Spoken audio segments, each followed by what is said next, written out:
All right, so here's the question for both of you. I'm going to list out 5 midfielders, Mm-hmm.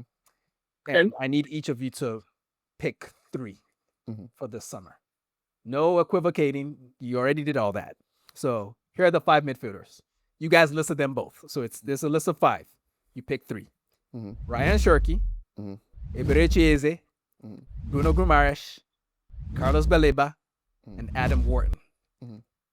Pick your 5. Coach, you go first. 5 or 3, sorry. So Yeah, 3. 3 out of that 5. Wharton, Shirky, and so who was the other options again? Shirky, Eze, Bruno G, Baleba, Wharton. Those are the 5. Okay, Wharton, Shirky, and Eze. So I'm keeping the 3 that I already had. creative options. Yeah. Interesting. Gabby. I'm keeping the 3 I already had. Turkey, Wharton, and Bruno G. Shirky. So Wharton is the one you agree on. Mm. Wharton and Turkey we both agree on. The Bruno G one is I put him in there because Arteta loves a player who can play multiple positions, and that's Bruno G to a T. Mhm. He can play DM if you need him to, and he's an 8 and he can play a 10. We need all 3 of those profiles. I would rather spend the money and get an $80 million Bruno G than get Zubamendi, who can only play 1. He can play 2. He can play 2. He can play 2. I can see a scenario in which Zubimendi plays as a left 8 with Rice behind him. I can see them flipped. I can see them in a double pivot together, which is what he really is at the moment. He's not really a single pivot. He would just be the best suited player to play as a single pivot at Arsenal if he came to Arsenal. But he's really a double pivot guy for now, I think, at least until like no player on the planet, maybe outside of Declan Rice, has the legs to be a single pivot in this era of the game. It's just not really a thing anymore. Like we like to imagine it, we like to think of it, we like to think of lineups in that way, but that's not really a thing anymore. There's a lot of box midfields and all the rest. Coach, Allow me to pontificate, if that's a word. But I really, I really do think that there's a perception of what midfielders are and what they should be that's been skewed and ruined by essentially Barcelona. And it's really unfair to so many top midfielders today that people assume that you have to build your midfield this way. And if you don't, it's not only substandard, it's not good enough. And it's just the wrong way of thinking. Like, you're never ever going to see a less physically gifted midfield that's as dominant as Barcelona ever again. They are the exception to the rule. Everybody else has to lean into physicality. They have to lean I into. don't know if I agree with that, but Pardon, sorry?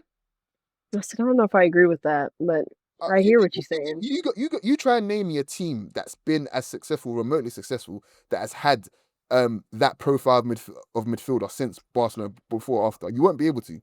well, here's the thing. Here's where I agree with Coach. That classic Barcelona lineup we're thinking of, which is basically Sergio Busquets, Iniesta, Xavi, and Iniesta. Mm-hmm. First off, they were essentially supplemented by the goats. Exactly. There's the 10 on top of that. So there's that part. Then the other part is that people often understate just how physically good Sergio Busquets was. Mm-hmm. He was not one of the midgets. Excuse my French, people. He played centre back for a while. 6'3". He was 6'3". He could get around the pitch. Great tackler, great off the ball, great positionally, very physical. It wasn't as shrimpy as people like to remember it because of Xavi and Iniesta. No, So you definitely need physical options, that's for sure. Yeah, but the point I'm making is that, put it like this: Busquets wasn't a physical specimen, but that's not the first thing you look at Busquets for. You see what I'm saying? Like, he all these biggest sort of physical attributes came from the fact that he was tall. Like, legit, he was tall. So when teams went long, he could compete on corners, he could defend, kind of thing. But really and truly, they had so much of the ball that his physical attributes didn't even matter. They legit didn't. He didn't need to, like, Busquets was the same size he was when he came in the team, the same size he was when he left. He didn't need to bulk up. He didn't need to do any of that. You see what I'm saying? So I know we've got off topic a little bit, but we have to start appreciating that teams, you just won't get that anymore. It's impossible. Those are one. That's a one of one midfield. Like, the closest thing that we had to that we got to that afterwards was what, let's call it the Real Madrid midfield. But guess who was at the base of that midfield? Casemiro.